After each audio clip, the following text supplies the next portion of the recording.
Unidade de Serviço Assunto e Inclusão Social Presidência República realiza encontro trimestral com a sociedade civil, onde colhe com a alteração do decreto-lei invalides, no define lorong nacional ba ema o deficiência.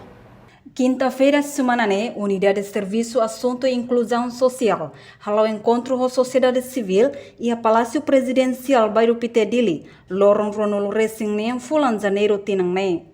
Foi encontro né, assessor principal Assunto e Inclusão Social Presidencial República, Gaspar Afonso Hateteng, atuhetan resultado dia, liuhusi Presidente República, propõe para Parlamento Governo, atuhalo alteração para decreto-lei, no atu define lorong nasional ba ema ho deficiência sira.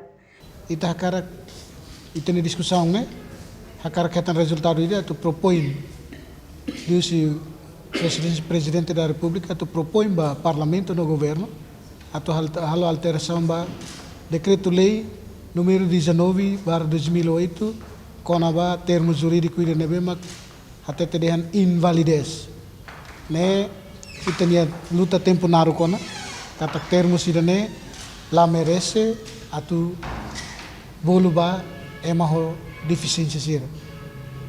Segundo kita kuliah konaba atu defini lorong nasional ba emaho deficiência.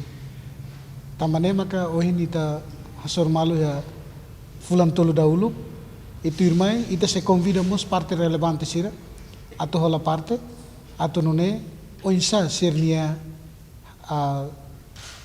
toma consideração ba situação nirane.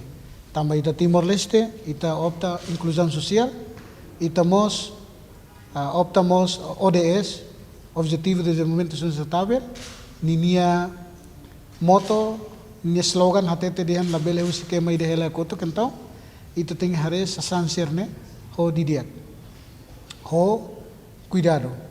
Tambah lei sirne iha atu refleta centro ne mak ema.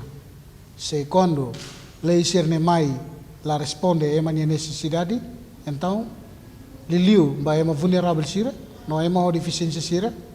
Então também dane mak unidade dane envolve ka organiza encontro ba lor nohin.